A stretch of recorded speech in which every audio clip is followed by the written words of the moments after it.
370 उन्होंने हटा दिया, राम मंदिर उन्होंने बनवा दिया, मथुरा में भी वो कर रहे हैं, काशी में भी उनका मंदिर बन जाएगा अभी, मतलब सब जो भी है। और क्या बोलते हैं, बेरोजगारी भी उतनी नहीं है, अग्निवीर ले आए थे, तो काम तो उन्होंने बड़े किए 10 साल में। अग्निवीर सबसे फ्लॉप स्कीम है। आप मुझे बार किसकी सरकार? मोदी जी की सरकार। मोदी जी की सरकार किस लिए, क्यों पसंद है? क्यों मोदी जी ने अच्छा काम किए हैं, देश के लिए भी विकास किए, काफ़ी करे हैं और उम्मीद है क्या और आगे करते रहेंगे। अच्छा। इसलिए मोदी जी आना बहुत जरूरी है। 10 सालों में क्या सबसे अच्छे काम लगे? सब कुछ किए, अच्छे किए हैं। जैसे कि गिना दीजिए कुछ भी। कुछ भी क्या कि नहीं, फौजियों के लिए सब कुछ काम, देश के लिए अच्छा काम किया, सब कुछ अच्छे ही कर रहे हैं मोदी जी ने। और जो ये बाकी की पार्टियां हैं वो उनको क्यों नहीं चांस देना चाहते आप? उनको तो भैया जो इतने सालों से राज चलाए तो कुछ किए नहीं, तो अब क्या कर लेगा। नहीं, जैसे केजरीवाल की पार्टी थी, उनका तो बवाल है खाली बस। अच्छा। हाँ, तभी तो जल गए बेचारे। और दिल्ली में उनका काम, दिल्ली में भी नहीं अच्छा है? बिल्कुल बेकार है। पहले तो ठीक था स्टार्टिंग में, उसके बाद तो खाने में लग गया वो। इसके बाद बिल्कुल अच्छा नहीं लगा ना। घोटाला किया है मतलब आपके बहुत ज़्यादा। और इलेक्टोरल बॉन्ड का जो स्कैम बताया जा रहा है वो सब बकवास है, कुछ फायदा नहीं है। वो कोई स्कैम नहीं है।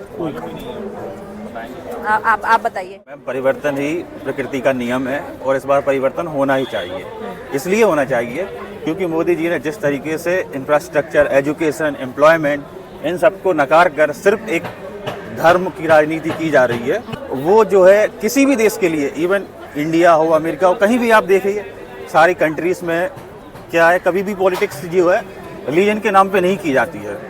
तो और इन्होंने क्या है, सिर्फ हिंदू मुस्लिम को एक टारगेट करके सिर्फ राजनीति की जा रही है, बाकी और कोई टारगेट नहीं दिया। और कुछ नहीं हो रहा है। अगर कुछ चाहिए अच्छा, जैसे केजरीवाल ने यहाँ पे काफी अच्छा काम किया है, चाहे वो स्कूल के मामले में देखा जाए, चाहे फ्री बसेस लेडीजों के लिए देखी जाए, तो ये काफी अच्छे काम है।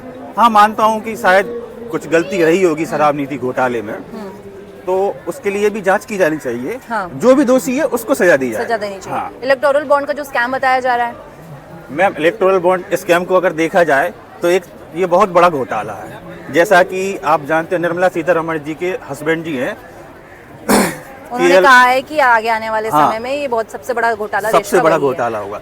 और अब आप ही सोचिए कि जिन्होंने, जो गाय के रक्षक हैं, उन्होंने ही उनसे 250 करोड़ रुपए का चंदा लिया है, तो वो उसका जवाब कौन देगा? आप गाय को बचा रहे हैं और ऊपर से जो गाय को मांस का एक्सपोर्ट कर रहे हैं, जो उन्हीं से आप चंदा ले रहे हैं। और ऐसी 23 कंपनियां जो मैं खुद देख चुका हूं, उन्होंने क्या किया है कि पहले उन पर जांच की गई है, फिर उन्हीं को प्रोजेक्ट दिए गए। तो ये क्या है? ये स्कैम नहीं है और क्या है? सही बात। तो इसलिए मैम परिवर्तन बहुत जरूरी है। अगर मोदी जी नहीं तो कौन? मैम, मोदी जी, मैं ये कहूँगा कोई एक पार्टिकुलर फेस नहीं होना चाहिए, ना ही मोदी जी, ना ही कोई। आप अपने जो टेरिटरी है उसमें एक ऐसा बंदा देखिए जो प्रॉपर वो डिजर्व करता हो एजुकेशन के मामले में, और जो मुद्दों की बात करे, चाहे एजुकेशन हो, एम्प्लॉयमेंट हो, इंफ्रास्ट्रक्चर हो, महंगाई हो, ये सब को बात करे, उसको चुनिए। तो आप ये कह रहे हैं कि अपनी अपनी कॉन्स्टिट्यूएंसी में हमको वो चीज हाँ, देखकर फिर वोट देना चाहिए। जी हाँ। और फिर जो ज्यादा होगा वो पार्टी बन जाएगी। बिल्कुल, लेकिन बिल्कुल। प्रधानमंत्री के चेहरे को देखकर अगर बात करें तो किस पार्टी को जीतना चाहिए? पार्टी को तो मैम, मैं अभी जिस हिसाब से राहुल गांधी जी ने मेहनत की है, उस हिसाब से तो राहुल गांधी को आना चाहिए, मौका दिया जाना चाहिए। लेकिन वो तो कहते हैं कि जब 60 साल मौका दे दिया था तब तो कांग्रेस ने कुछ किया मैम, नहीं। अगर 60 साल मौका दिया गया है तो आज इन्होंने कहा है कि 14 एम्स हमने बनाए हैं, 14 एम्स बनाए। आप मुझे किसी भी एक भी एम्स जो है जिसका टास्क कंप्लीट हुआ हो वो दिखाएं, और अगर वो टास्क कंप्लीट हुआ तो मुझे दिखाएं ना उसमें। अभी तक उन्होंने कोई भी यूनिवर्सिटी जो बनाई है वो अभी तक कंप्लीट नहीं हुई है। 10 साल में कोई नई यूनिवर्सिटी चालू नहीं कर पाई, कोई भी नया एक स्कूल कॉलेज जिसको उन्होंने डेवलप किया हो वो नहीं कर पाया, तो फिर ये क्या कर पाएंगे आगे चल के? और आगे चल के जो राजनीति की जा रही है कि अपोजिशन के लीडर को आप सिर्फ ईडी और सीबीआई की धमकी दे देकर जेल में डाला जा रहा है।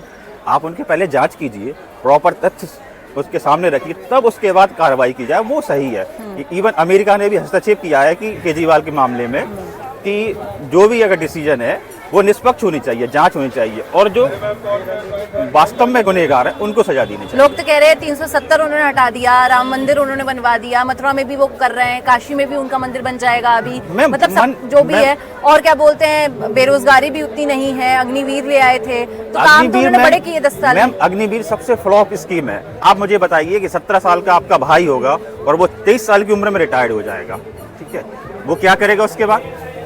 फिर से वो जॉब की तलाश करेगा, वो शुरू से ही वही स्टेप फिर से अपनाएगा, तैयारी करेगा, फिर से 4 साल 5 साल तैयारी करेगा, फिर किसी जॉब में जाएगा। 11 लाख रुपए में मैम आज एक प्राइवेट सेक्टर में भी आराम से कमा लेता है। इवन आज मैं दिल्ली में खड़ा हूँ, दिल्ली में एक नॉर्मल व्यक्ति है 20 से 30 हज़ार रुपये कमा लेता है, तो अगर उसको 35-40 हज़ार रुपये दे भी रहे हैं तो क्या हुआ, कोई बड़ी बात नहीं है। अग्निवीर स्कीम एक रोजगारों के नाम पर एक कुल मिला के एक धब्बा है। लगा रहे हैं नारा, ये तो 400 पार होगी इस बार।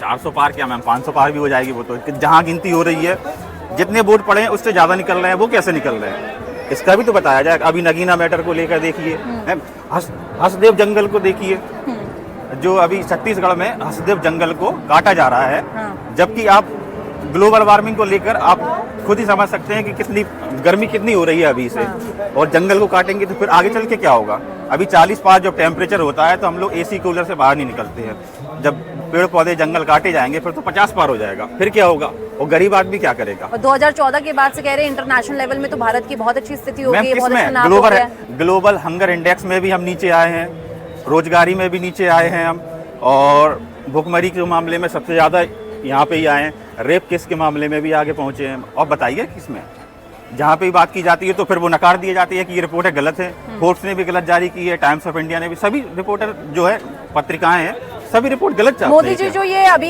ANI के साथ आपने देखा होगा, ये इंटरव्यू में बैठे थे पहली बार, उसके बारे में अगर आपको जानकारी तो बता सकते हैं। मैम उन्होंने किसी भी मुद्दे पे बात ही नहीं की है, ना ही महंगाई पर बात की, ना एजुकेशन पे बात की, ना एम्प्लॉयमेंट पे, ना ही कोई इंफ्रास्ट्रक्चर पे, ना ही कोई उनका कोई टारगेट है कि हाँ हम जो आने वाले युवाओं हैं उनको लेकर कुछ कहेंगे। आप ना ही कुलदीप सेंगर जी की बात की जाए, एक रेपिस्ट, उनको भी कुछ नहीं किया गया, हाथरस गैंग को लेकर भी कुछ नहीं हुआ, और वो ये अजय मिश्रा टेरी, उनके जो बेटे ने किसानों को लेकर किया था उस पर भी कोई कार्रवाई नहीं हुई है। पुलवामा में 400 किलो RDX कहाँ से आया, उस पर अभी तक ना ही कोई जांच हुई है, और ना ही अभी तक कोई भी एक गिरफ्तारी हुई है कि कोई पता चले। सतपाल मलिक ने बोला था ना कि इन लोगों ने ही करवाया है। जी हाँ, तो अब उस पर जांच होनी चाहिए ना, आखिर वो भी गवर्नर रह चुके हैं जम्मू कश्मीर जैसे स्टेट के, तो अभी तक तो कोई कार्रवाई। बार बहुत आशा है कि बीजेपी ही जीत कर आने वाली है। हाँ, बिल्कुल। लेकिन अब आएगी तो एज ए नागरिक आप क्या कहना चाहते हैं कि अब आए तो क्या कुछ काम उनको और करने चाहिए? मैम जब तक बेरोजगारी, महंगाई, एजुकेशन ये फ्री की जा रही है, आपने आटा पर GST लगा दिया, एजुकेशन पर, बुक्स पर GST लगा दिया, जबकि बाकी कंट्रीज में देखिए जो डेवलप्ड कंट्रीज हैं उनमें फ्री एजुकेशन दिया जाता है, बुक्स पर GST नहीं है, आटा दाल पर GST नहीं है। ये GST हटाया जाए तभी कुछ हो सकता है। सिलेंडर पे भी है, IGL पे भी है। जी हाँ। तो आप ये कहते हैं GST वगैरह हटानी चाहिए, महंगाई को कम करना चाहिए। जी हाँ।